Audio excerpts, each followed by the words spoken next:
The Booster Pack Throwback podcast is part of the Booster Pack Network. For more TCG-related content, visit theboosterpacknetwork.com. Hosting for this show is sponsored by Category 1 Games, the go-to shop for all of your classic TCG needs.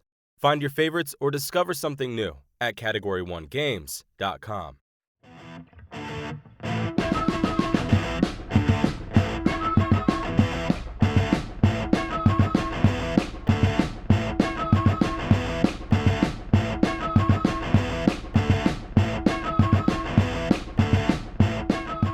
Hello and welcome to Booster Pack Throwback. My name is Rands and this is the show on the Booster Pack Network where we can unwrap the stories and crack the mysteries of collectible card game history each and every episode. And today, well, we have a very unique episode for you today because our guest is unlike dozens of others that we have interviewed on this show so far.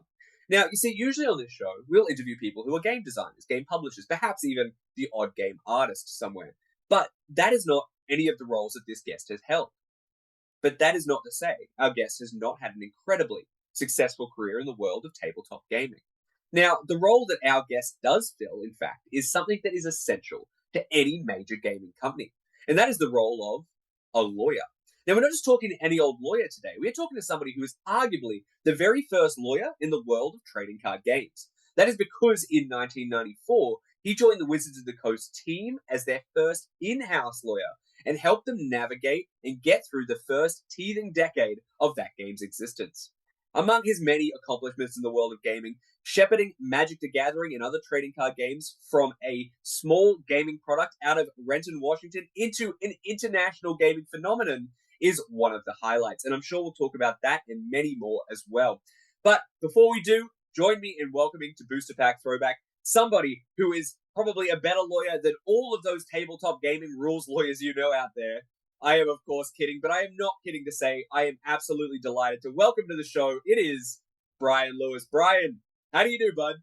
Rands, thank you for such a warm and welcoming invite. It's an unusual position to be a lawyer talking about games, but that's been the nature of my career, and I've been very lucky to have that path.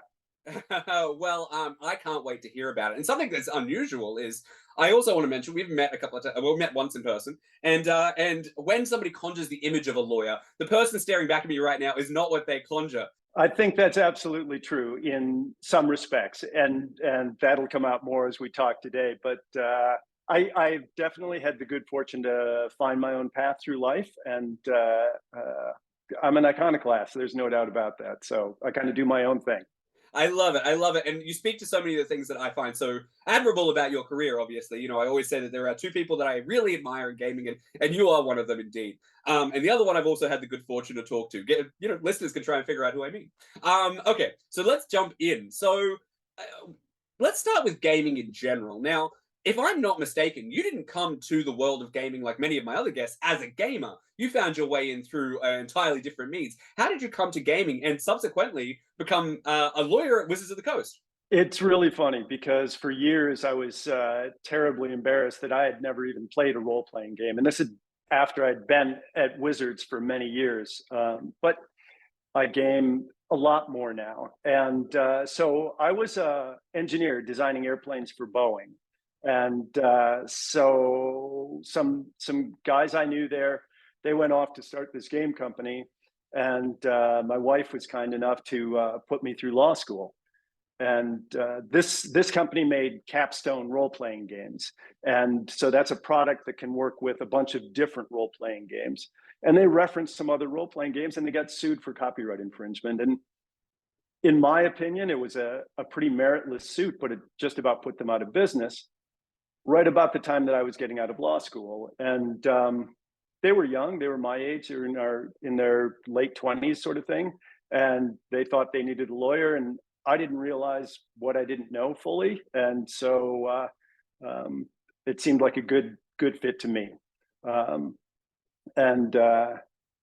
I had a kid who was about 4 months old. They invited me in for a job interview, and I couldn't handle Boeing because it was a big company, and I've always been rebellious. I was a skateboarder. I was a punk. I was just a pain in the ass of a young person, and I just don't fit in well with big companies. So I had to leave Boeing, and they let me come in for my job interview. And I think because I brought in my 4-month-old and was sort of doing things my own way, I was not a suit and tie guy by any measure. I was the sort of lawyer that Wizards of the Coast needed when they were at 30 people and just getting going. And well, you just don't get any luckier than that. I definitely rolled a natural 20. I see you've incorporated game terms into your parlance already. There you go. Now, I did a couple of things I want to pull out there. The first one is I completely agree. Wizards of the Coast was founded by rebels, people who were doing out of the box thinking, doing completely unusual things. And that's how we got such a revolution that we're going to talk about in gaming in just a second. And the other thing I want to pull out there is you said that you were designing planes at Boeing. Now, that doesn't sound like, and then you went to law school. So you were already an engineer before you jumped into the world of law? Yeah, strange to, after just a few years being an engineer, to realize it's just not for you. But I was a mechanical engineer, and I worked on an airplane called the 777, which had a pretty good run of its own. So I co-chaired the fuselage design team. That's pretty fascinating. So it's much easier to rebel against a judge than it is, say, an engine jet. Yeah, physics has a way of winning most arguments. It absolutely does.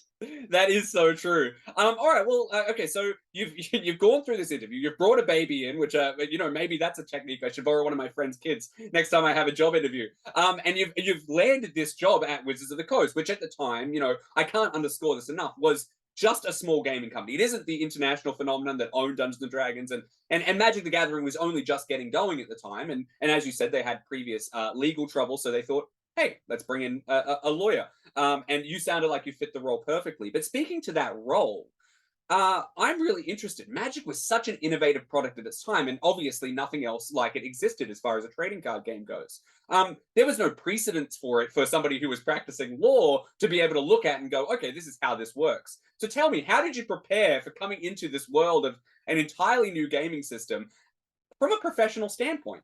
You chose a phrase there that's really interesting to me that I heard a lot in the early days of Wizards, which is it was unprecedented. And almost nothing, in my opinion, is unprecedented. There's always things that were like it. That's almost a form of flattery to say there was nothing else like this.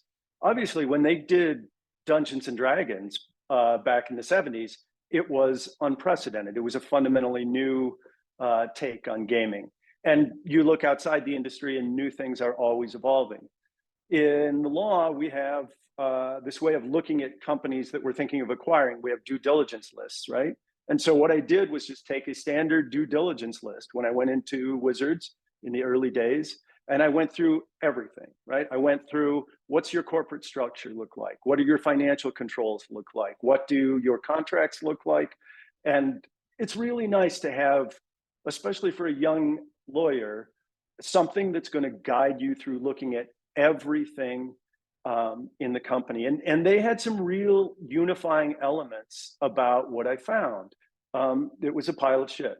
Well, to put it bluntly, yeah. Only so at about 30 years old, when I went in, I was the old guy in the group, and I was the adult in the room, if you will.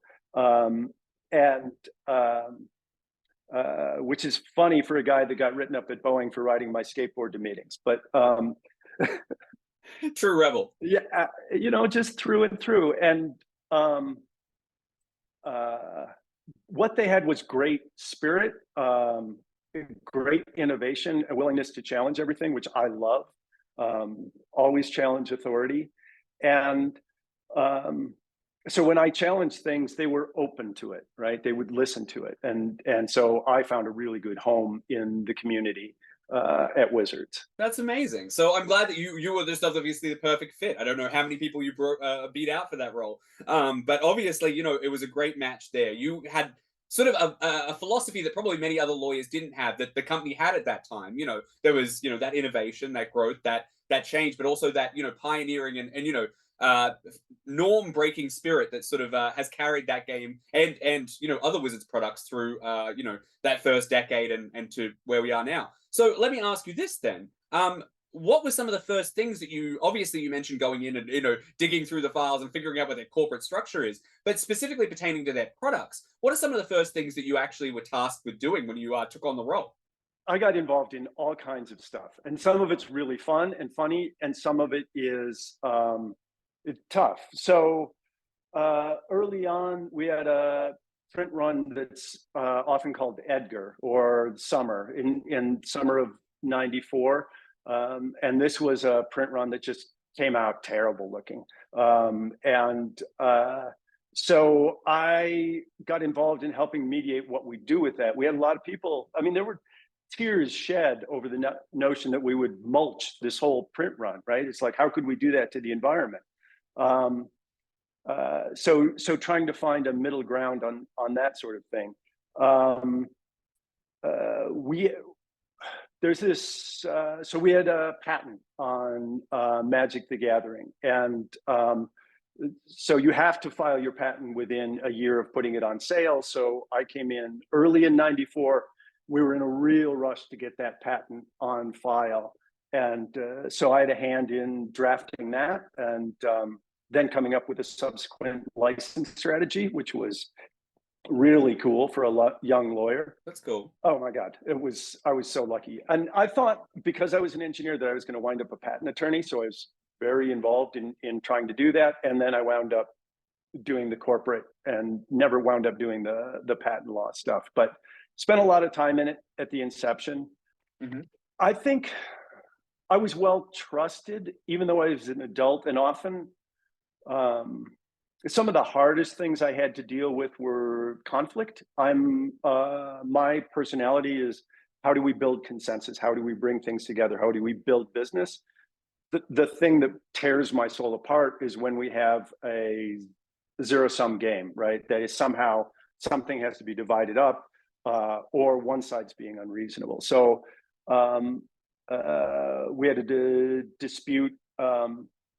When we had disputes with other companies, it would be pretty hard on me personally. So, but there was just almost nothing I didn't get involved with on the legal, or even tangentially to the legal side. And I think it's because Peter and the whole team valued in reasonable measure my input. That is, I'll tell you what the legal odds are, and then we can decide what the ethical thing is to do. Well, I know that's interesting, but there is a couple of things I want to pull out there. Now, you obviously mentioned Peter, who is Peter Adkison, who was on the show a couple episodes ago. A great pleasure to talk to him. Obviously, he started Wizards of the Coast initially, and obviously had a ton of faith in you. Obviously, he was also with Boeing, and you guys connected through there as well. But there is something you mentioned in there that I would love to just zero in on a little bit more. I wasn't planning on it, but you mentioned this scrapped sort of production run, this Edgar or Summer Magic, as some of the fans have dubbed it either way.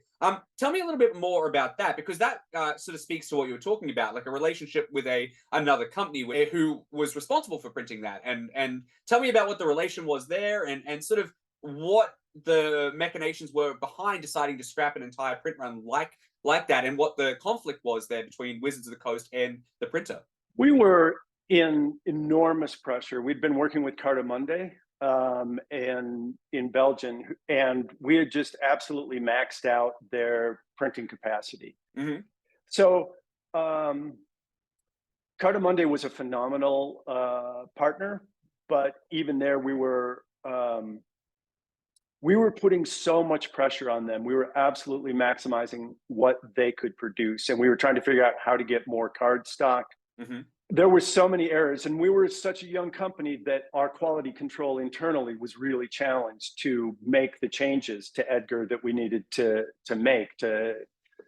I believe there was a problem with a land card. I think we miscredited an artist, which is horribly embarrassing.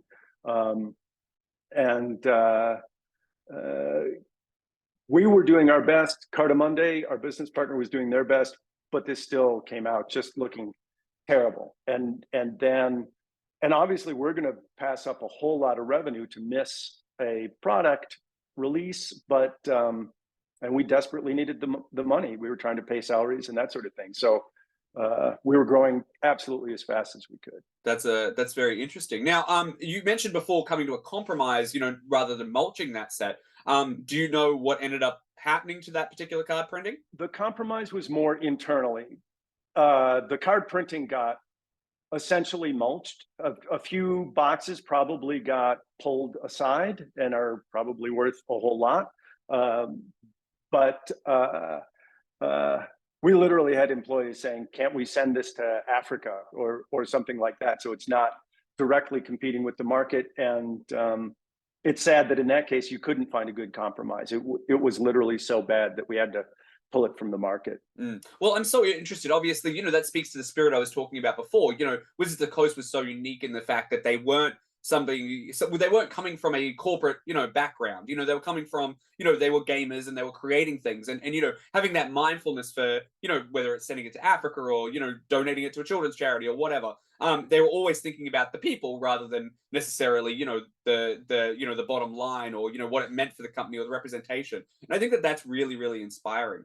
Now, let's jump into talking about sort of some of the challenges that you might have had dealing with, maybe unprecedented was not the right word, because you're right. There were things like trading card, baseball cards and all that before that had never been combined with the game. But let's talk about how the innovation of combining this sort of randomized card model with a game sort of impacted Wizards of the Coast and you as a lawyer as well. So let me ask you, I know this might have been a question that was coming up at the time. Did you think that selling randomized cards, or did Wizards of the Coast think that selling randomized cards would ever be a concern in the idea that it may have been considered gambling because some cards are worth one value, some cards are worth another? Can you speak to that? My job as a lawyer is to worry about everything, right? So it's a little unfair, and I don't want to.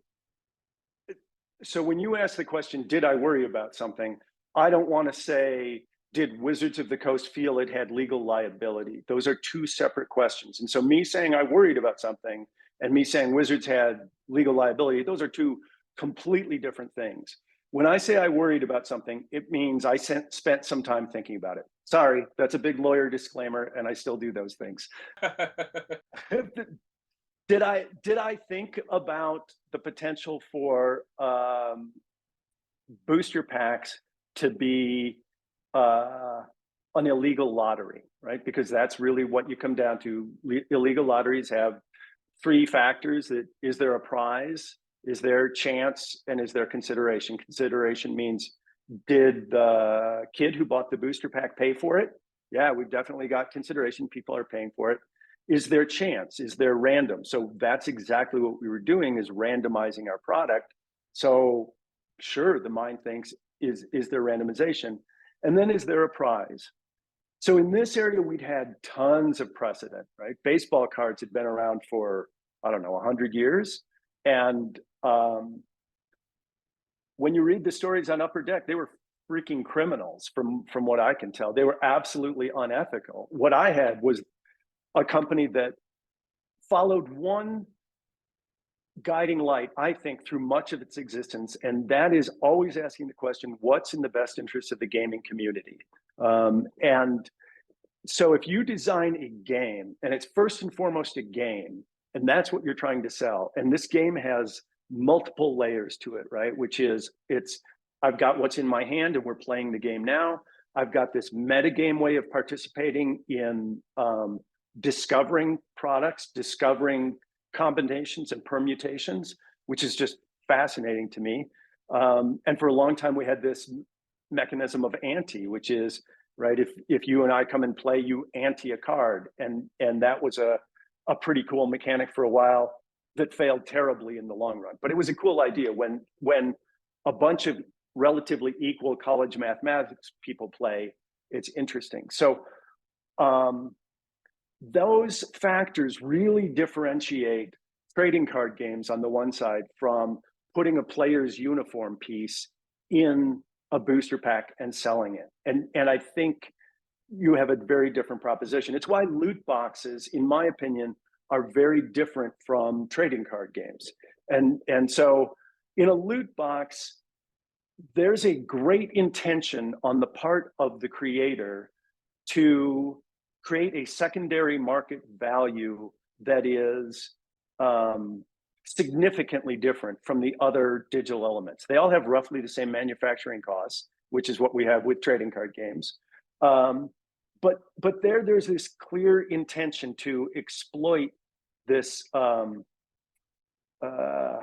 almost neurologic response to get that 1 in a million prize. We're not selling lottery tickets. What we're selling is something that people can play.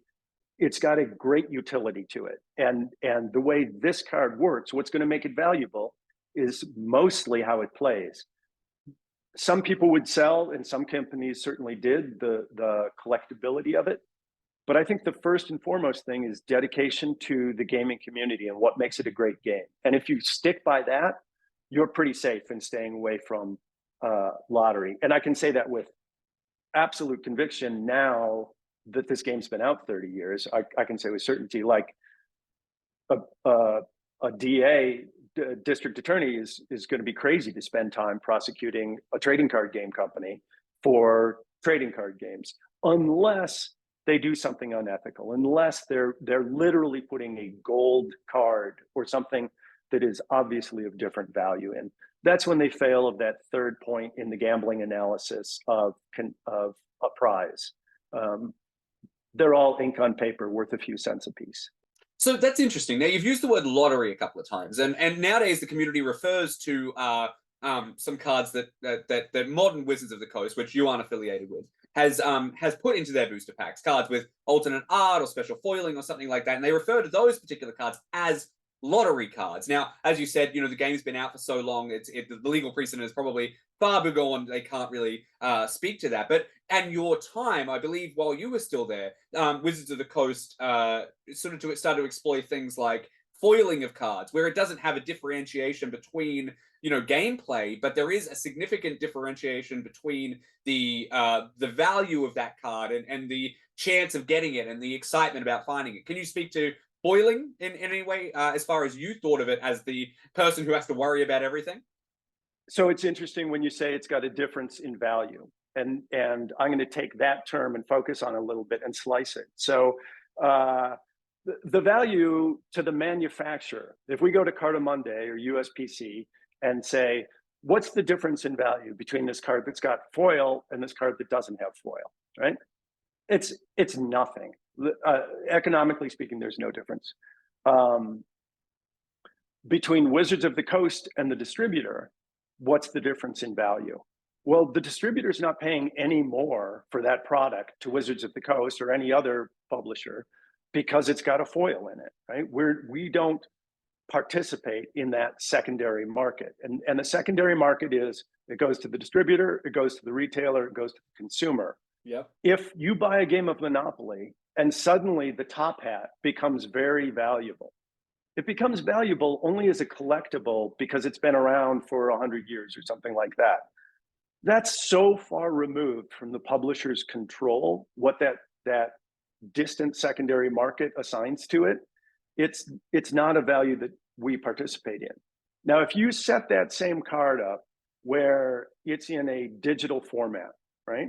And all of the cards are digital objects and they have to be played and transferred between players on a controlled server, right? And anytime there's a transaction, you as the publisher get a cut of that transaction. Now you've got direct economic participation in the secondary market. So you have a fundamentally different proposition in that case. And I think this is where loot boxes and that sort of thing can run into real problems, is that they are directly participating in that secondary market. But for a publisher of trading card games, particularly physical ones, the part that is such a removed element of it that you're not participating in the transaction. When someone runs a lottery, a state runs a lottery, they're directly participating in the economic valuation of the difference of the numbers or whatever they are. It's not the value of the card in a lottery, right? It's what those numbers are going to equal. A trading card game is fundamentally different. We're just interested really first and foremost in the gameplay ability. it would be nice as you as the consumer found value in it. If you open that shoebox up 30 years later and it's worth $1 million, hooray. I, as the publisher, have no control over that. Okay. So here's a question for you, and this is a little further afield from where I wanted to get, but I wanted to sort of speak to it because you are obviously a very intelligent person, and you're somebody who thinks about these matters in quite a deep way, especially considering your, career history is starting out as sort of being that sort of, person who had to consider these sort of things. So Modern Wizards of the Coast offers direct-to-consumer products nowadays through a secret layer program, and they charge a difference of, between $10 and $50 for a foil and a non-foil version. How do you feel about that ethically? Now, I'm not asking you as a lawyer legally, but how do you feel about that action as charging the same value on a non-randomized product for the foil versus non-foil? That's a fair question. I don't follow Magic the Gathering, so I have not thought about this. And I am not going to, I apologize, but I'm going to not offer an opinion on something that I haven't fully reflected on. And the problem for me is I like to think about a thing from all different perspectives before I form an opinion. And it's a fair question, but I'm going to take the fifth. So moving on from that, though, let's talk about, like, obviously at your time at Wizards of the Coast, there was, this game focus that, you were talking about. Did you have any concerns? Well, obviously, maybe you were tasked to worry about everything, but did you think that there might be any sort of legal issue with the idea that once cards got into circulation and started being played in tournaments and stuff like that, Wizards of the Coast started to create what was called an official ban list. They stopped certain cards being playable in certain, formats and tournaments and stuff like that. Do you think that there was any sort of concern that there was a company that was in charge of manufacturing these things then was able to affect their value, affect their worth, affect their functionality after the fact with these ban lists and sort of restricting players on what they could do with it when engaging with the game as it was? No.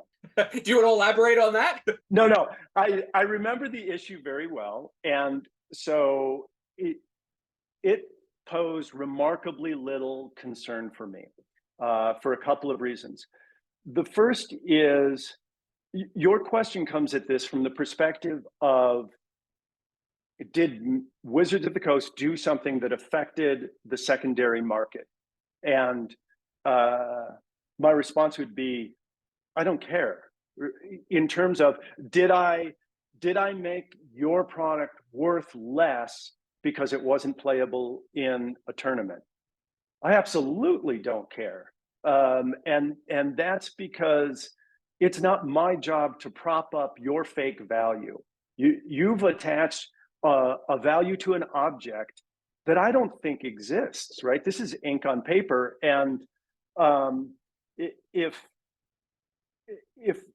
and I haven't done anything to the object you actually own, right? If it was a digital object and I took it away from you, we've got a different situation there. Now, maybe we've got a license or something that governs that. But in terms of a real world card, I said you couldn't use it in this very limited place. You happen to think that the place that I'm restricting you from using it is a very important one, right? That's these sort of tournaments. But no, I don't. I thought our legal exposure on that was extremely small. Are ban lists the right thing? That's a whole separate question. And I think you still take that question to what's in the best interest of the gamer. From that perspective, I think ban lists serve some super important perspectives. There's cards that we couldn't have known how powerful they were in the game situation. Honestly, we made a mistake.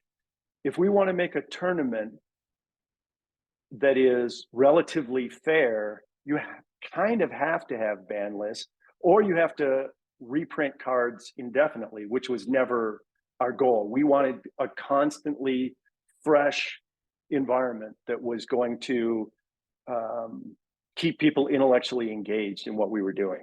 Well, I love the answer there. Absolutely. And like I said, this is going to be a very unique interview because you're approaching this from such a different standpoint. I'm so excited about that. Now, Obviously, card ban lists and stuff like that are a huge thing amongst the playing community, but we're not approaching it from that perspective, in your opinion. So let's move on from that. Now, I do want to hit some tentpole moments that sort of happened at Wizards of the Coast while you were there, some restructuring and some other things. You know, like you said, you had to be aware and concerned of everything that was going on, and if there was going to be any liability to Wizards of the Coast. So let's talk about something that's a little internal and probably is a little bit more difficult for those who are involved. And I know when I had Peter on the show, he said it was probably one of the most challenging things he had to sort of reconcile in his early years. Now, that was he struck a deal with the original artists of Magic cards early on, and ultimately, because of the royalty structure that he had initially set up, there was no way for him, Richard, or anybody at Wizards of the Coast to know what a phenomenon this game of Magic the Gathering would become. He had to pull back and change those contracts and change the way that artists were being paid and artists were being rewarded. And the royalty system, I believe, for artists got annihilated in about 1996. Was that something that you were privy to? Is that part of something that you had to be aware of? I was deeply involved with that. And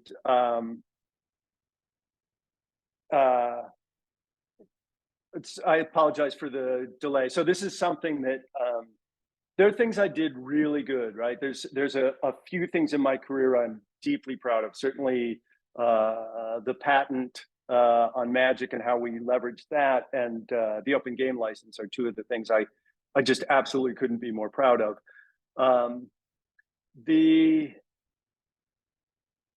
I think I didn't have a good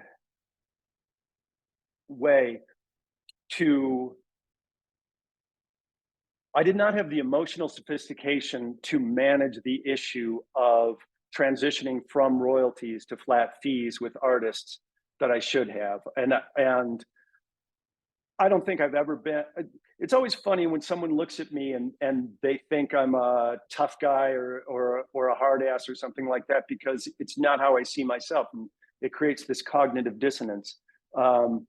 And this is definitely one of those places where I was more, again, the adult in the room. And I'm not happy with how that played out interpersonally, but I think it went to where we had to get to. One of the great things about being a lawyer in the game industry is you work with really, really smart people, right? And they're passionate and they're engaged in good things. And they're often pretty naive. And so they come up with brilliant solutions to problems. And I think the royalty structure was a brilliant solution to a problem Wizards of the Coast had in 1993. Hey, we've got no freaking money. We'll create this pool. This pool became so monstrously complex. Peter used to manage this Excel spreadsheet that tracked everything. And when you talk about an interview like this, it's very hard to convey what this incredibly growing pool was like to manage. Mm-hmm. The possibility to create errors in a spreadsheet of that magnitude grows geometrically with the size of the pool. The inevitability, I can't say, oh, a mistake was made or a mistake wasn't made. That would be potentially an attorney-client privilege issue. But what I can say is, inevitably, it would have led to really difficult accounting things, especially for a company of our size. It was just over our head. That was part of it. The other thing was we had taken the risk out of being an artist coming to us. We needed the incentive to create that, and we took it out. So really long-winded answer is me saying, I wish we'd been able to navigate that more artfully, not to make a joke out of a serious subject, because the artists were really important to Wizards and are important to all of fantasy gaming. I've got Melissa Benson's Shivan Dragon hanging over my shoulder, right? I love the art. I love what goes on in our industry. And also, at some point, the company's got to grow up. Yeah, understandable. Obviously, it's a teething. You know, I mentioned in the introduction, you know, there was teething issues, and that was obviously one of the ones to cause more pain internally than maybe people would have been able to recognize on the outside.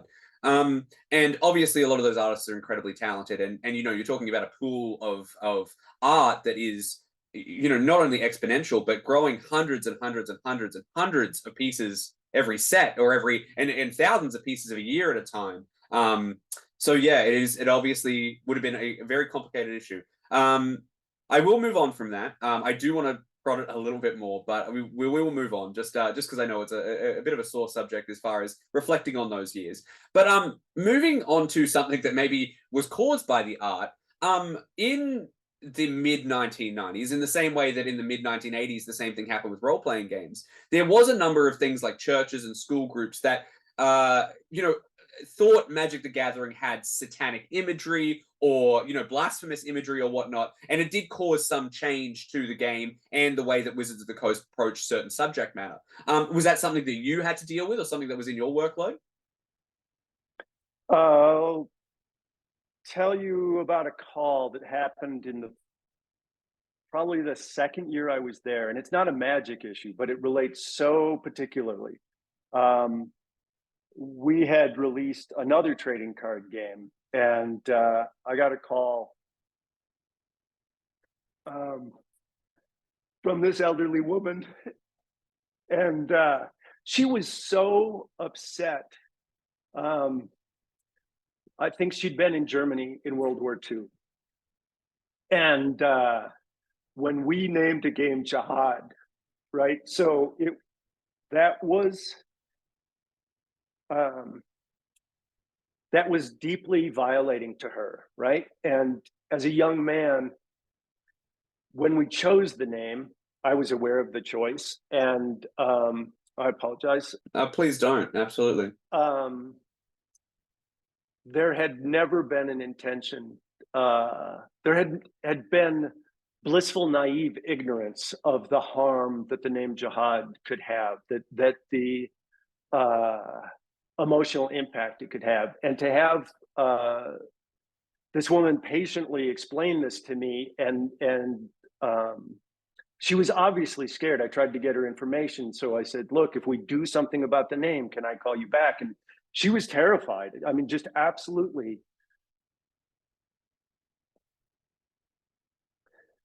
I wish I had had a way to take away that terror, to convince her that it doesn't matter what we mean to do. Sometimes we hurt people and we don't intend to do that. We were coming, in my heart, from a good place, but the name was horribly chosen. So that's one of those great trademark stories that I will never tell, is how much we fucked that up. And obviously we renamed Jihad to Vites, and in no small measure her call, obviously, like fucking 30 years later, it still affects me, because it's just not in my nature to want to hurt somebody. But what was your question? My question was about the you know what, it doesn't really matter. Obviously, jihad, maybe people don't know, obviously has religious connotations and stuff like that. And that was a word taken from, you mentioned Vites, which is short for Vampire the Eternal Struggle, which was a game you guys adapted from Vampire the Masquerade. And that was, in the context of that game, made perfect sense. It was the war between the elder vampires. But you guys weren't to know, we've grown so much as a society. We're so much more interconnected. We have a connectivity now that we didn't have in 1995. We don't have the ability, we didn't have the ability then to Google these words, or be more aware or be more conscious. Fortunately, as a society, these things have brought us closer together, but unfortunately in those moments people are impacted, and still today people are impacted by words that we use that we don't mean to use in that context. And I think it's very heartening to see and hear that story firsthand, and I appreciate it thoroughly. The question, just to bring it full circle, was more specifically about Magic the Gathering. Obviously there was Western religious groups that had struggles with things like pentagrams in art. Obviously Peter mentioned in his interview with me that Magic the Gathering was sort of one of the things that sort of lit the fire under that game, was not just the game, but how edgy the art could be. And, famously, things like demons were featured and stuff like that, which was just a staple of hobby gaming. But when you have a phenomenon that reaches every corner, that is in Toys R Us's and is in Walmart's and all that sort of thing, you don't have the complete control over it that, say, the small hobby market did way back when. So my question was, did you have any sort of, obviously you told a very heartening story there, but did you have any experience with anything more specifically on sort of the the sort of evangelical side as far as the imagery on the cards go. Obviously, one of the most famous examples is the card on Holy Strength had its pentagram removed when 4th edition came out. Furthermore, obviously, the word demon was changed to beast. Do you have any sort of recollection of more specifically that part of things? The general subject relates even back to Dungeons and Dragons when there was accusations of demonic overtones. Even when we released the game Harry Potter, right, which has wizardry, we had certain religious groups were highly offended that we would do that. And in a company growing like Wizards, you want to be aware of those things and respond in measured amounts. I looked at all of those issues, and for the most part, from a legal point of view, from a strictly legal point of view, it wasn't an issue to me, right? If you want to put a pentagram on your card, it's not a legal issue. It is a consumer-facing issue, which is how many consumers are we going to make angry by doing this? And those issues cut both ways. So while I would often be asked about those, I don't think it's unethical to have a pentagram. It's definitely not illegal to have a pentagram on a product. So those issues, for the most part, jihad aside, were not being made on account of what the legal department was saying. They were being made on what's the right way to interact with our consumers and how do we make this game the most enjoyable possible for consumers. People want to play it at schools. We don't want to make something that's going to be, we got banned at lots of schools for many different reasons, but, and that was certainly one. If you take those sorts of images and put it into a school, you're limiting what your product reach is going to be. And as I mentioned, obviously, like I said, the product was going into places like, like a Toys R Us, which is, associated with, more kid-friendly themes and stuff like that. I am going to pivot away from the subject a little bit. I do want to just move, basically hard pivot away. It is something completely different. I want to talk about one of the most, even to this day, biggest things that a lot of players talk about, a lot of collectors talk about, whatever, is counterfeiting, which, like you mentioned before, it is ink on paper. Magic cards have an incredible value that can easily be recreated. And I want to jump into counterfeiting because even from the earliest days of Magic the Gathering, whether that's, late 1993, early 1994, from everything, there have been people who've been, whether it's printing out stickers on an inkjet printer and sticking them to a basic land, or whether they're running print presses at some sort of second-rate, card printer or something like that. There has, whether it's in America or in, some offshore country, that has been a problem. I was wondering, obviously, as somebody who is involved in law, counterfeiting is a big part of the law. Tell me, do you have any stories about your time at Wizards of the Coast and counterfeiting? Counterfeiting is a great subject. It's a fun subject, because you only have a counterfeiting problem if you're very successful. And we had a big counterfeiting problem. Imitation is the greatest form of flattery, they say. Yeah, if we were a failure, nobody would have been reprinting it. But every month we would have new batches of cards coming in to verify. And we had some different tests, right? There's ways to look at the dots on the card. One of my favorite ways to tell if it's a counterfeit is to rip the card in half and look at it, and you tell them, no, in fact, this Black Mox was perfectly valid. It's now garbage, but now for the listeners, I will get you to elaborate on why that's important, to rip apart a very valuable card and only find out after the fact. Playing card stock is made of usually two pieces of paperboard that have been glued together in the center. And so first you can tell just by the feel of the card whether it's one piece of cardstock or two, usually. And then once you tear it apart, different colored inks are used to bond it together. So we can tell whether it's old Wizards of the Coast blue ink or USPC black ink, or some other color. So it was a great way to destructively test. And usually what happened is you looked at the dots on the card and whether the front side matched the back side, and how the corners were cut, and all these sorts of things before you looked at and you used the tearing apart only for dramatic effect to convince the person that no, this is absolutely not a valuable card. We did have a report out of Indiana, I believe it was, at one point, that there was quite an abnormally large number of cards coming out that were of high value, and we investigated, and we, sure enough, we were sure they were counterfeit.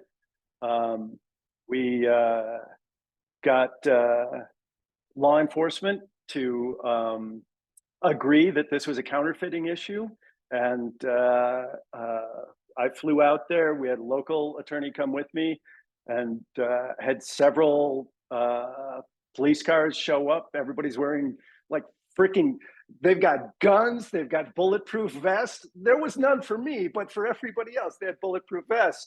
I mean, you're a lawyer, you'll be fine.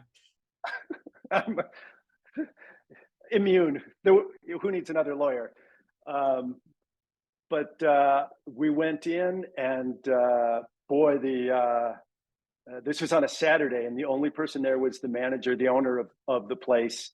And when the police showed up and executed the search warrant, we went through. We eventually found the cards on this mismatched press sheet that he'd been using, and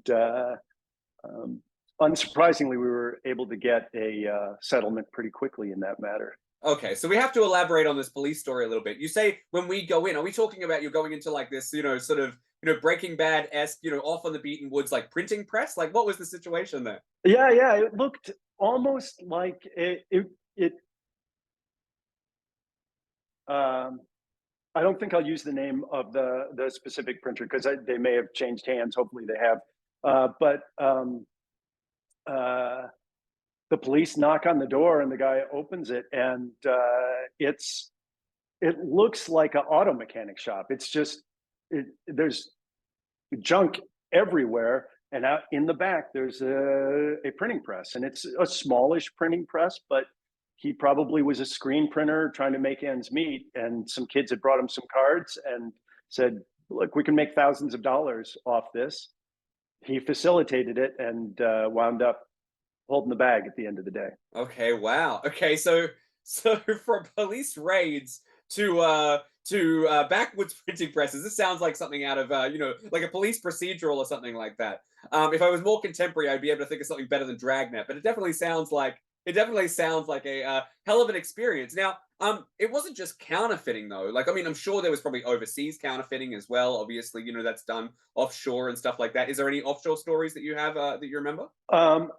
So the nice thing about offshore stuff is U.S. Customs at that time had a great program, and we seized tons, I mean, literally tons of counterfeit stuff, but it was less tangible, right? So when I'm going into the shop in Indiana, cold winter day, it's very visceral. I'm involved.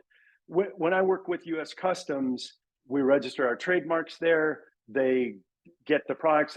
They're like, okay, we've got a shipping container full of product. They send us the product. We're like, nope, it's counterfeit for this reason, this reason, this reason. So it's very distant. So did we have stuff coming in for overseas? 100% we did. Were we, I would just really credit U.S. Customs on being highly effective in, once we register our intellectual property with them, they stop a lot of stuff. So if any publishers are out there, register your trademarks, file it with U.S. Customs. The customs filing is really cheap, and they do good work.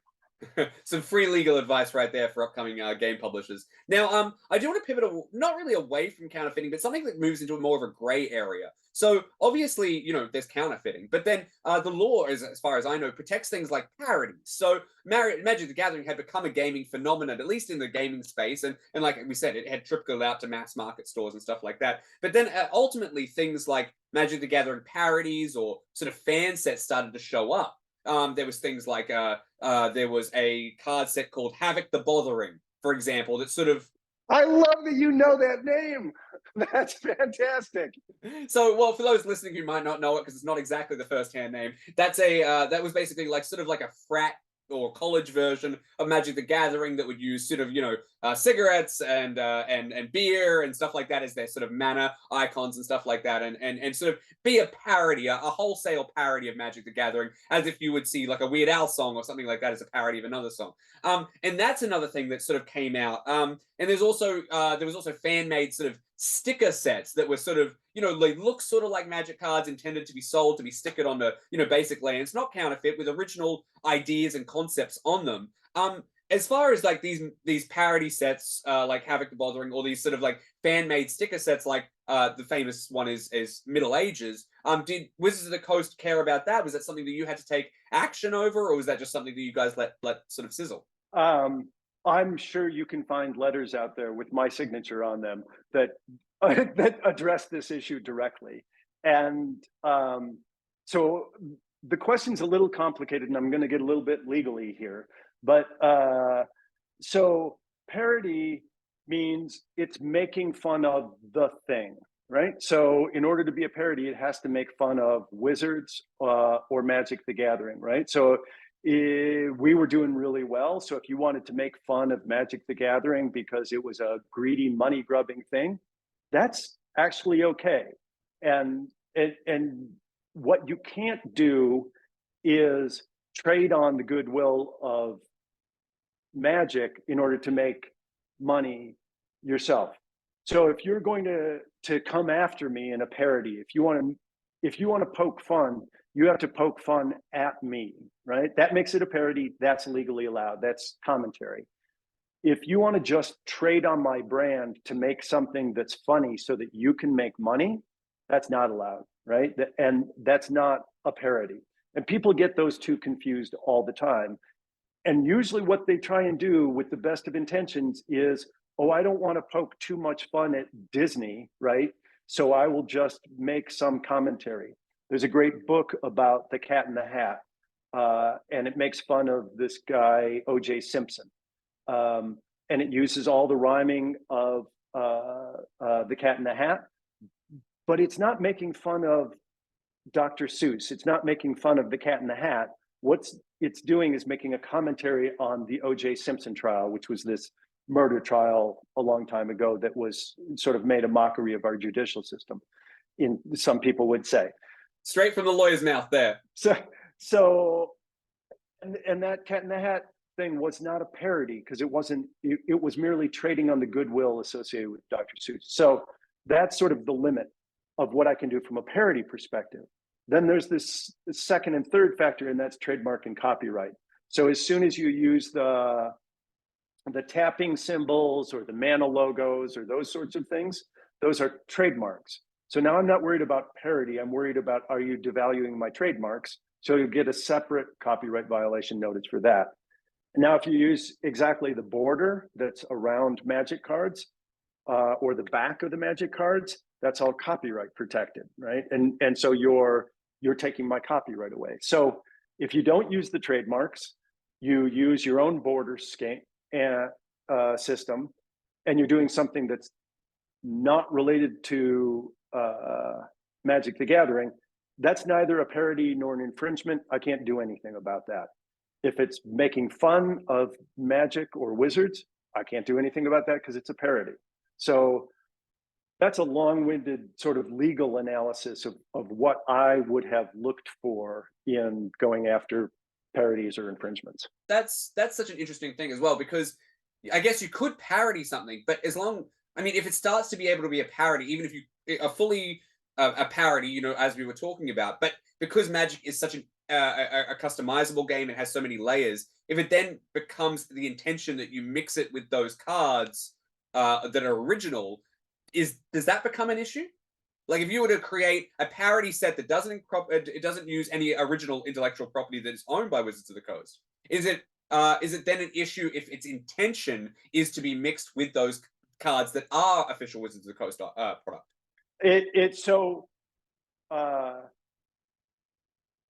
Profit can be a factor, but to me it wouldn't be the only factor. The fact that you're creating a set that's to be played with Magic the Gathering. And let's say we're sitting here in 2023 when there's no patent on, it would have been different back then because back when I was there, we had a patent on it. And so then you would have been violating the patent, right? You would have been using the mechanics of creating a library and having tapping as key features. But sitting here in 2023, if you created a set, it's a difficult question to answer with certainty as a lawyer. There's probably sets you could do that would be allowed. I have the opinion that algorithms and heuristics, so games are these complex onions of different layers. Maybe the human body is a better analogy, right? We've got bones, we've got muscles, and we've got skin. The bones of Magic the Gathering, right, are abstract mathematical concepts, and they pertain to casting cost, the relationship of how things are played. Unprotectable, short of a patent, unprotectable. The muscles and sinew is all of the rules, not the flavor text, not the imagery, that sort of thing, but it's how everything interrelates. There is an argument that you could protect that by copyright. I personally tend not to be very persuaded by that argument. I think it's a really weak argument. I think essentially games are heuristics, relations of rules, and it's only that outer skin, which is the expression of an idea in a tangible form, that is protectable by copyright.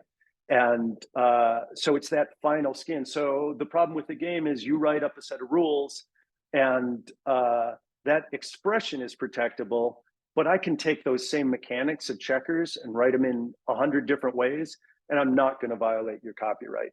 So it's a really fascinating area of the law, and there's not a lot of case law on games specifically.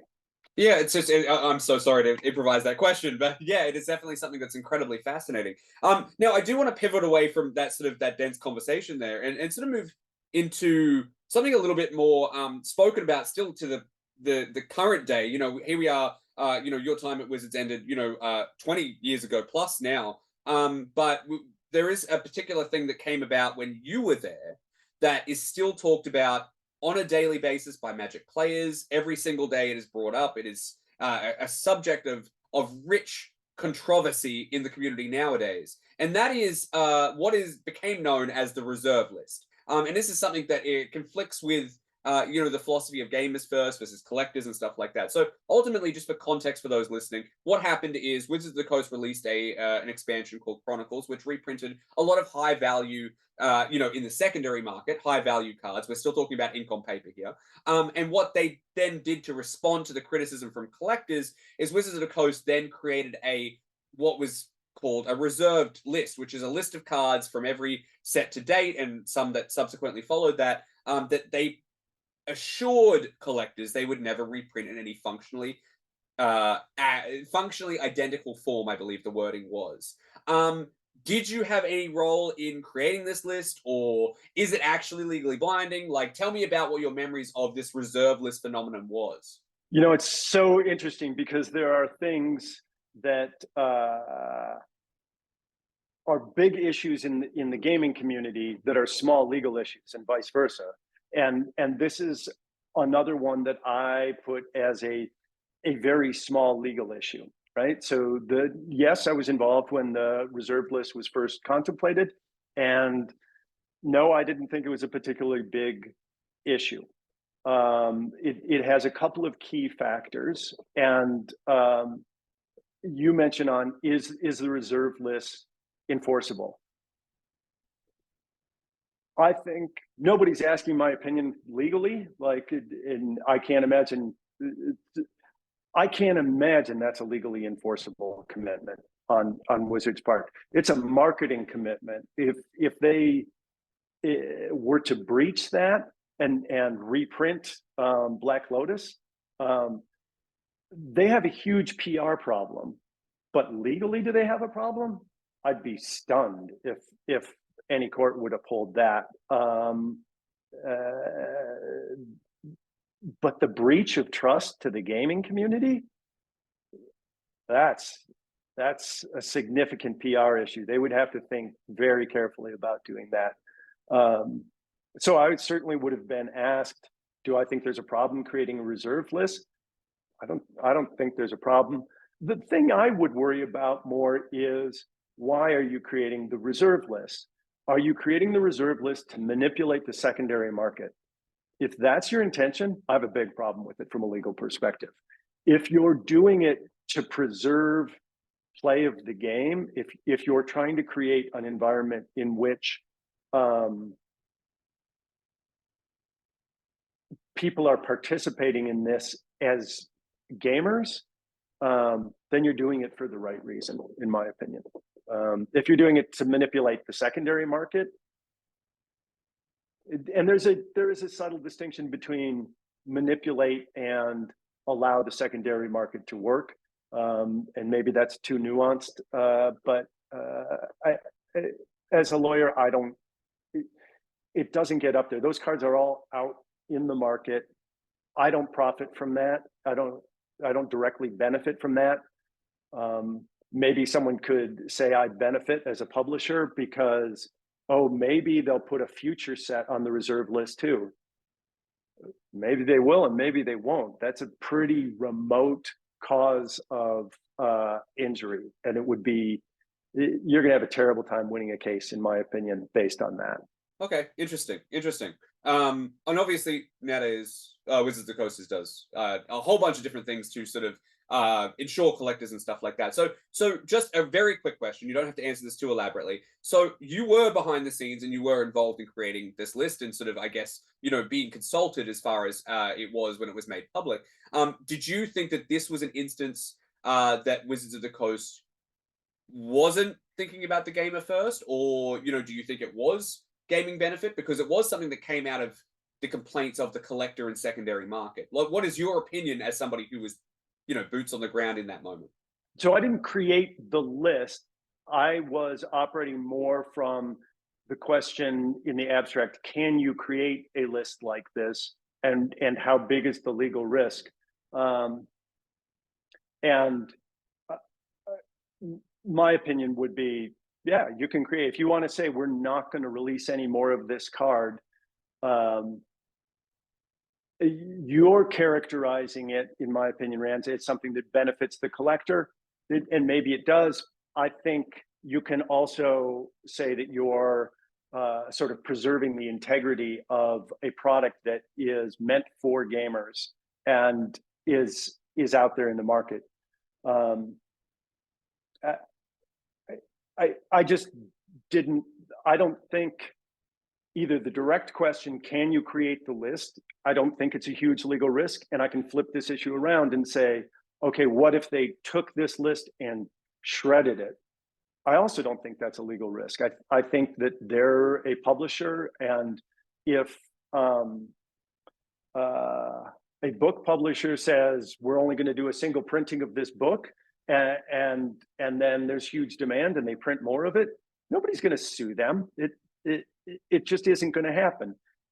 It is my commitment to you as the reader, because you bought this book, a binding contract between you and I. Particularly not if I've already sold through the first edition, right? Right, which is essentially what happened with that, right? The cards were already out and they were sold. So you didn't buy it based on my promise that this commitment was being made. You would have no argument of that. You're going to lose that case every day, though. Interesting. So what I don't want to fall down a rabbit hole there, because I'm so fascinated with other examples we could pull from other industries and stuff like that. Let's move on to something entirely different. So around this time, obviously Wizards of the Coast then steps up and does something really revolutionary in gaming that basically, again, I don't want to use unprecedented because it wasn't unprecedented, but it was definitely revolutionary in hobby gaming. And that was, it created a professional circuit for a hobby game in a way that had never happened before. Tell me a little bit about your experience, if you were at all involved with this, because this is something where you're coming along, you're buying cards that are, randomized as we discussed earlier, and you're entering into a tournament with a cash prize. So, can we unpack what your role was as far as developing the idea of the Pro Tour and sort of legally helping it get on its feet? The Pro Tour was a great idea because in my opinion, it gave people that were passionate about the game, and these are brilliant people, really. If you're doing good at the Pro Tour, you are a really smart person. It gave them a way to take all of their energy that they'd invested in this, in learning permutations, combinations, that sort of thing. And it allowed, I think we had $1 million on the line for the Pro Tour in the early days. So of course they came to legal and asked, and we made an analysis that it wasn't going to run afoul of any gambling laws. And obviously that would be safe to say. And again, having 20 years of hindsight on it, 25 years of hindsight, we can say, Brian got the answer right. Or at least nobody ever prosecuted them for it. So, yeah, they asked our opinion. We gave parameters, and they followed those parameters, and it was a happy ending. And I'm really, again, I'm proud of the initiative to see that vision of making a Pro Tour, and it was well executed. We never had a demand letter or anything like that said, "Oh, you need to stop this." So, to my knowledge, no district attorney or prosecuting attorney of any sort looked at that and said, it's bad news. Not at all. And like I said, it's an absolute amazing achievement. One of the things that people engage with the most over, so those earlier years of Magic the Gathering, the Pro Tour was the height of, hobby gaming, excellence in so many ways. It was, an Olympics of sorts of, or at least trading card games. It was always, there was media reporting on it and everything like that. So what I want to do is I want to pivot to something you already mentioned was one of your proudest things that you did in Wizards of the Coast. I want to pivot it. We're in 1997 now. Now, I know it happened. You guys had to plan it 3 or 4 years before it got announced. But that is, of course, the trading card game patent, or the method of play trading card game patent, or however it's phrased.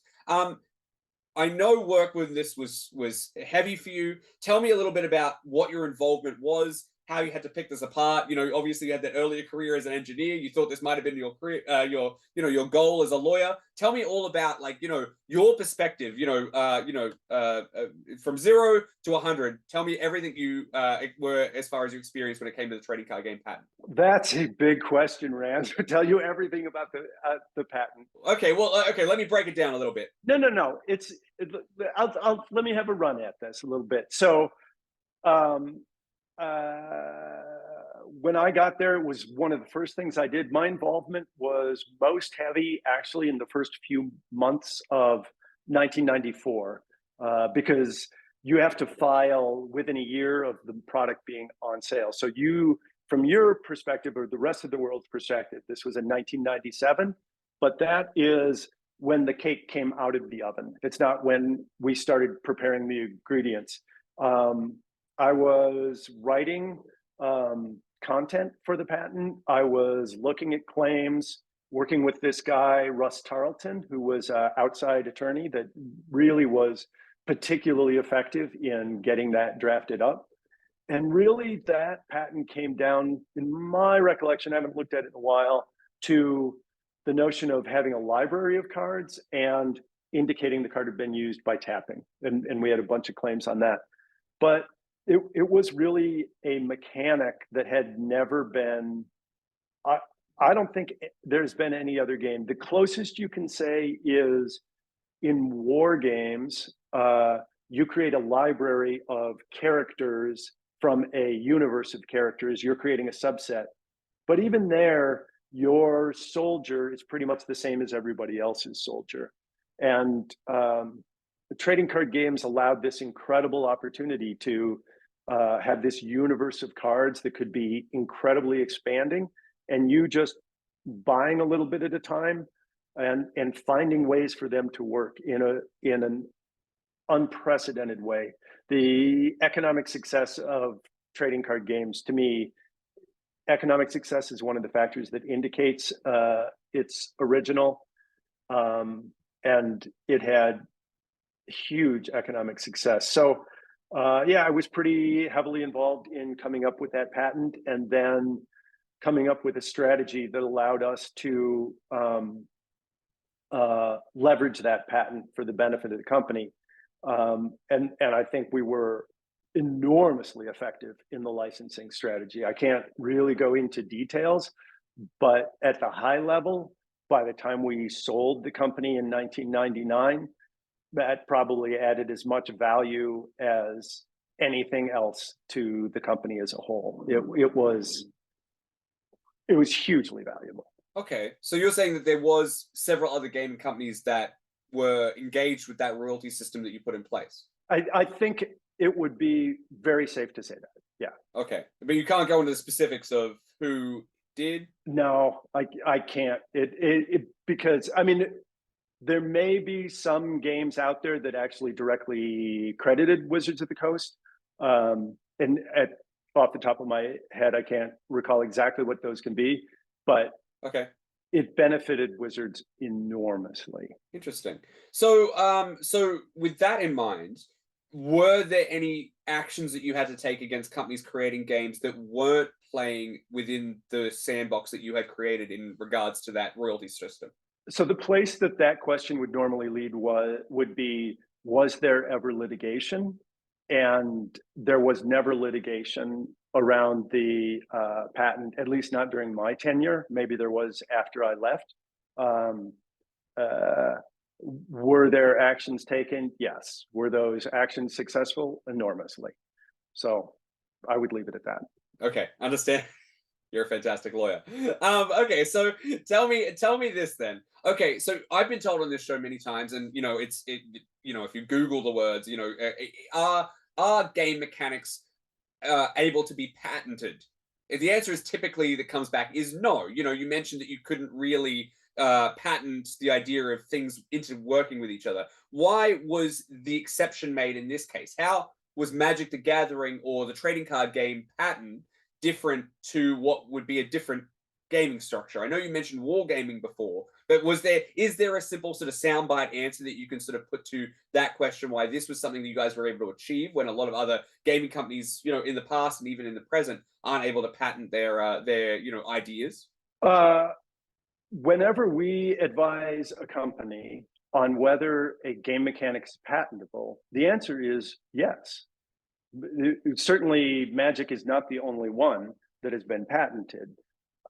The problem with patenting a game mechanic is you have to come up with something that's truly novel, and that means it's never been done before. It's unprecedented. It has to be unprecedented. And so most game mechanics are taking things that have been done before and putting them in a new structure. And sometimes even that can be patentable, right? If the new structure is completely innovative, it's easier to take analogies and say, is the paperclip patentable? No, the paperclip's been around forever. But if I take that paperclip and I do something completely original and I put it on a different device, it may have certain protectability in that context. So game mechanics outside of patenting, if the game has been released over a year, the game mechanics aren't protectable. It's algorithms and heuristics.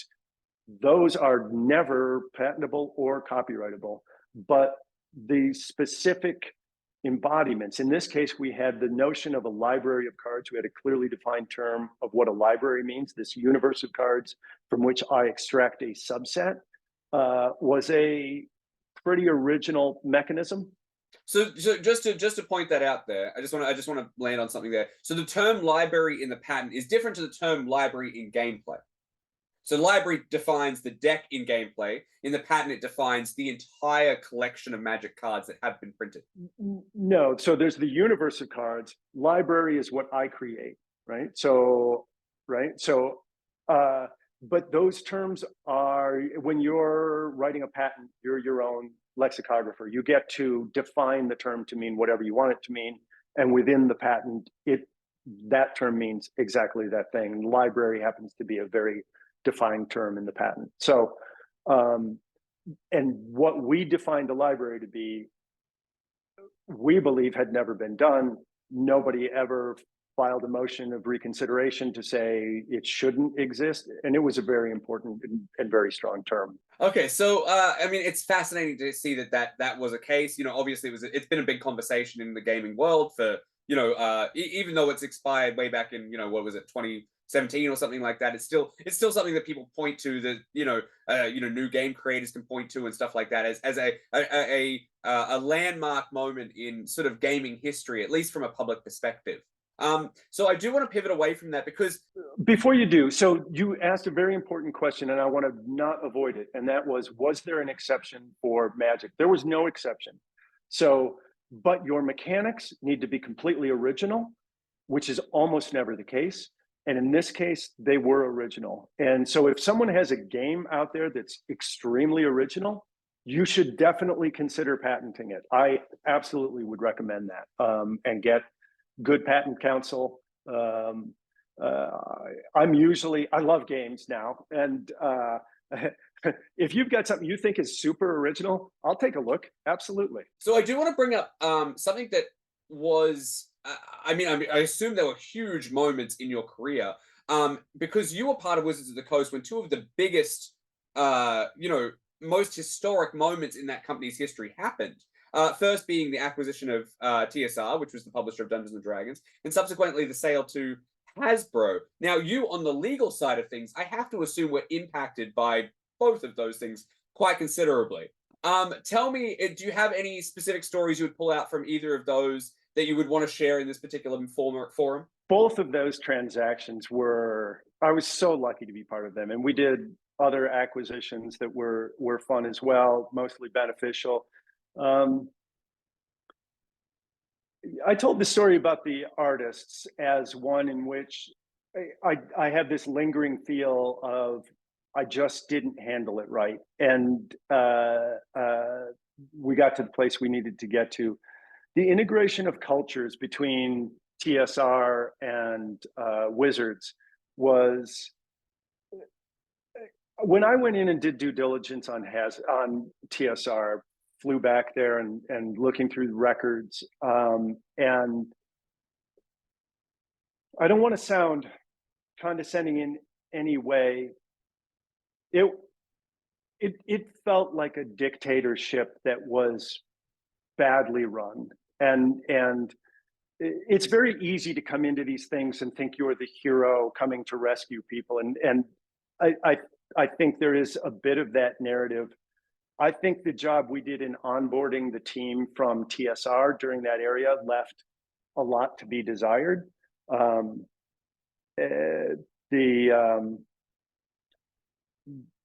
company negotiated TSR, prior to our acquisition, negotiated some deals for reasons I can't imagine, that essentially killed the company. And to do that blindly or ill-advisedly in a way that puts at risk the jobs of so many people is unconscionable. It's very hard. There's a couple of times in our career. So one is the layoffs of '95, and the other is this acquisition, where I think Peter Adkison came at this from a place of really trying so deeply to do the right thing, of trying to take care of the most number of people that he could. He just doesn't get enough credit for the benevolence. He's painted really badly about the layoffs of '95, and they had to happen. He's also oftentimes painted as a almost a venture capitalist swooping in to take advantage of TSR, and it's just not the case. He wanted to save this thing from his childhood, and he did so in magnificent fashion. So I'm pretty proud. I helped negotiate the TSR deal, but I wasn't the driver of that. That was other people. At the same time that we sold the company to Hasbro, we were preparing to take the company public, and it was nip and tuck. So not only were we working our butts off on trying to negotiate this deal with Hasbro, who was popping in and popping out. Are we going to do the deal? Aren't we going to do the deal? We were meeting with bankers to go to Wall Street to try and do an IPO for the company. And obviously Hasbro won the deal. It's really fun to think of that other universe where, you know, if Hasbro had waited a few more days on one of the term sheets, we would have committed to another path, and Wizards would be a standalone public company now. Wow, that's an interesting universe to think about. That is a multiverse I would like to see.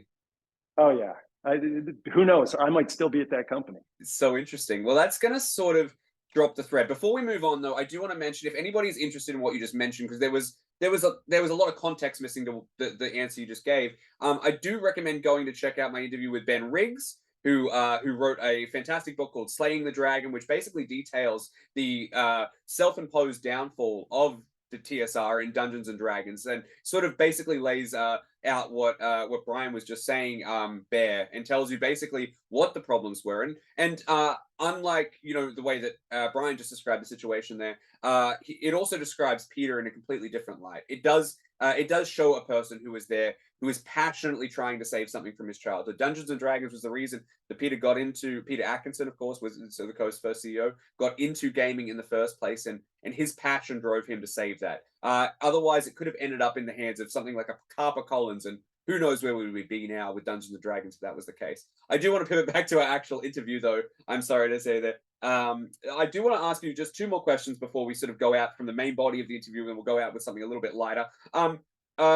Is there any other stories from your time at Wizards of the Coast that you wanted to share? Now, there was a lot more than just Magic going on at the time. Obviously, you know, we've alluded to some other stuff, but things like Pokemon were coming in from Japan. There was a bunch of other TCGs, whether it was Battletech, Necrunner, you know, Hercules, whatever, and even international expansion. You were there to witness the company going from basically a national company into an international company. Is there any like story that, you know, you think personifies either your career or you think is really exciting to want to share, like I said, on this podcast? Someday I will have to go back through my career and put together all of those stories. One of my mentors has been encouraging me to do that for some time, and there's a lot.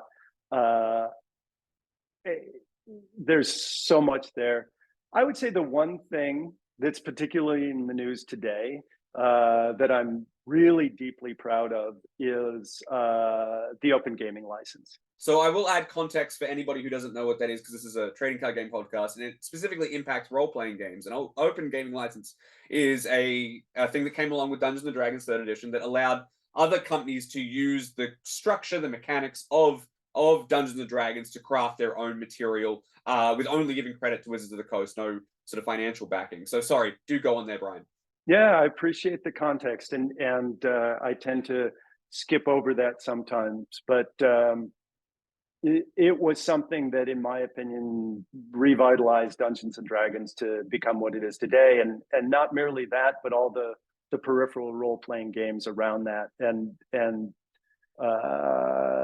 myself and a guy, Ryan Dancy, came up with the concept, and I figured out how to make it work legally, and to see that there was a chance that Dungeons and Dragons was going to become worthless, and I mean literally not worth anything.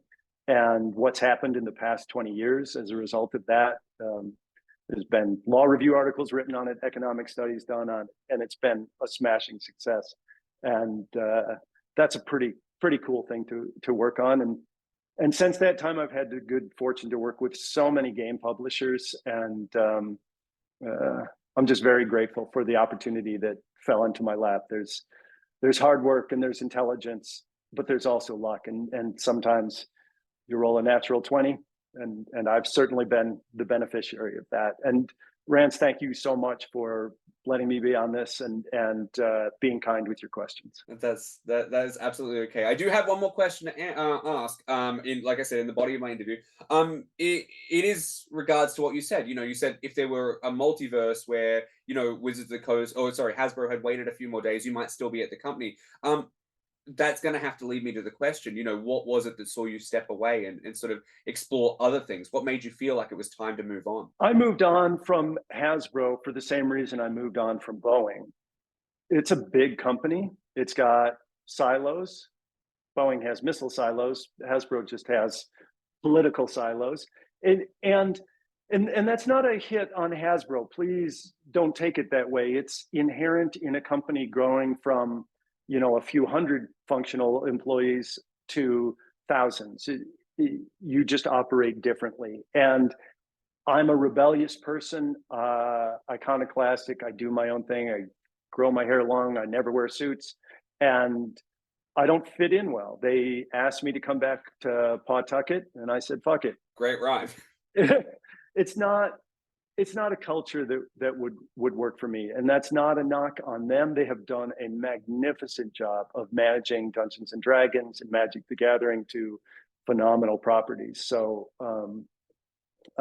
it's not a fit for me. And I had the opportunity as a result of the buyout to leave and be financially okay.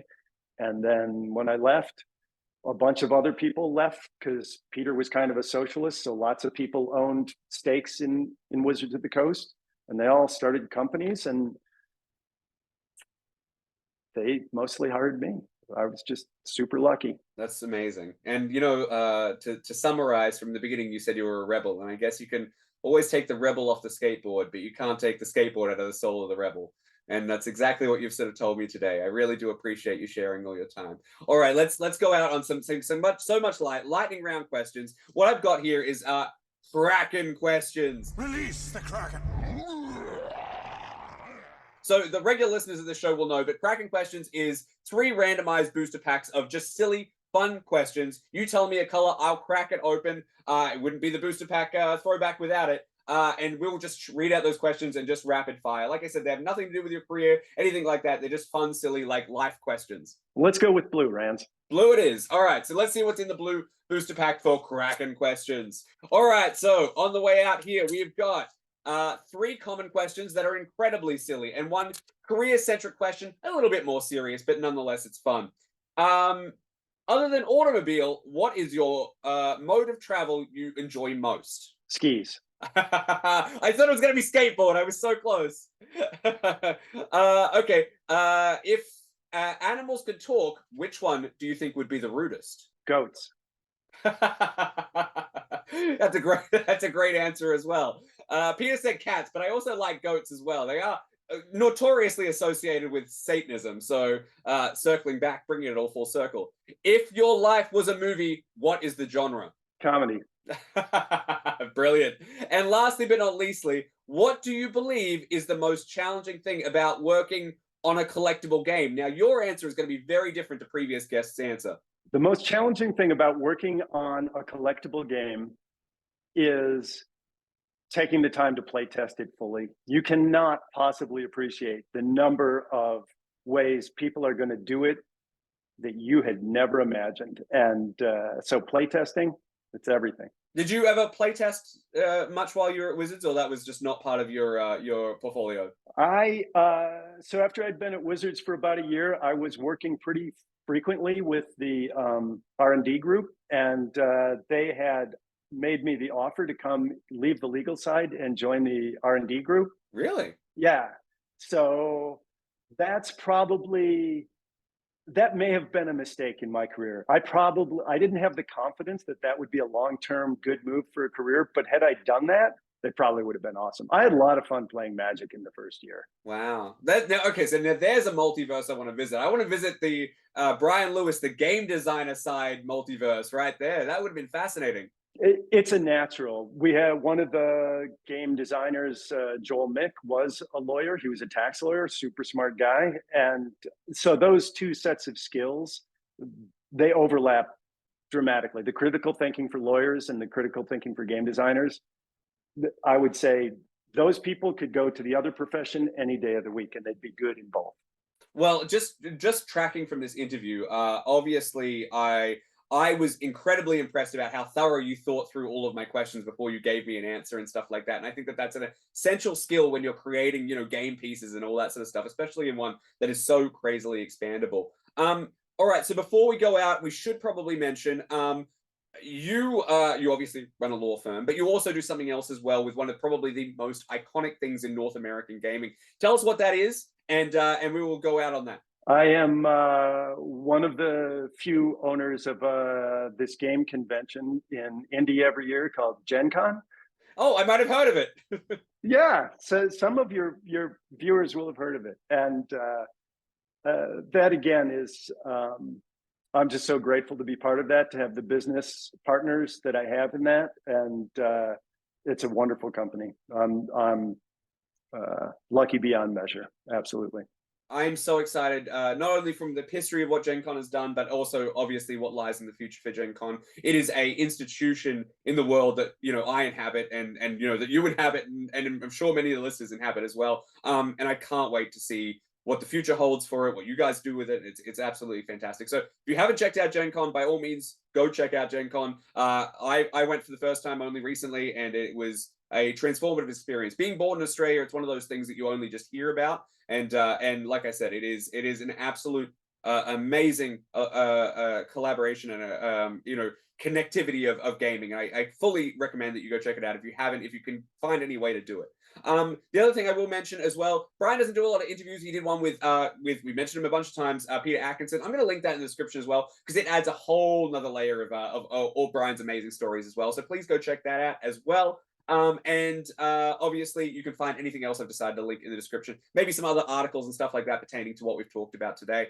All right, that's pretty much brings us to the end, Brian. I cannot say how grateful I am that you have shared not just your time, but your honesty, your earnestness, your your legal advice in some cases. Thank you so much for joining me today. It has been absolutely this is an episode that I will remember for a long time. Thank you so much. So on the way out, I'm going to say goodbye from me. Goodbye from you, Brian. Thank you. It's been an honor, and I really appreciate the time, Rand. Absolutely. That has been it for this episode of Booster Pack Throwback. Thank you so much for joining us. Until next time, remember, keep shuffling. And there you have it, an episode with Brian Lewis, the first ever proper lawyer for trading card games. What an amazing episode that was. It was earnest, it was honest, it was thoughtful. I cannot be more grateful to Brian for sharing those stories, and I can't be more grateful to you guys for joining us. Now, if you are interested, please follow the Booster Pack network, whether that's on Facebook, on Twitter, Instagram, all that's going to be linked in the description. And I also would ask if you subscribe, if you watch this on YouTube, or if you listen to this on your favorite podcatcher, please do that, because the more people who do that, the more exciting and engaging content, sort of like this one, that I can bring and my team can bring as we move forward to the future. I also want to mention, of course, our sponsor, which is Category 1 Games. If you're into classic collectible card games, check them out. They'll again be linked in the description. You can get all sorts of amazing classic games there. If you're a game designer or just curious about classic trading card games, go on there. They have literally over 200 different games with different singles and stuff like that. Really affordable prices, great customer service. Please go check them out. The other thing I will mention is I have a bit of an announcement as far as the channel goes. If you do watch this on YouTube, you are probably going to have gotten used to this set that is around me, the brick wall set, the Booster Pack basement, as I once dubbed it. And unfortunately, that is going to have to fall by the wayside. There is some issues with the lease in this place and stuff like that. So we're going to have to move at some point. I don't know what that's going to look like for future episodes throughout the early part of this year, but I'm sure eventually it'll all get sorted out. But we're going to try and endeavor to bring Rare Slot and Booster Pack Throwback, which are the two episodes that are recorded in this studio, to you every single month, but it may look a little bit different if you watch them on YouTube. But again, thank you guys so much for following along. Please, again, I know I don't want to flog a dead horse here, but subscribe.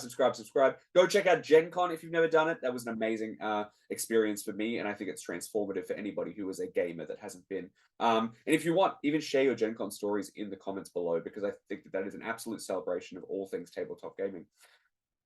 All right, that's it from me. Until next time, I've said it once and I will say it again. Remember, keep shuffling.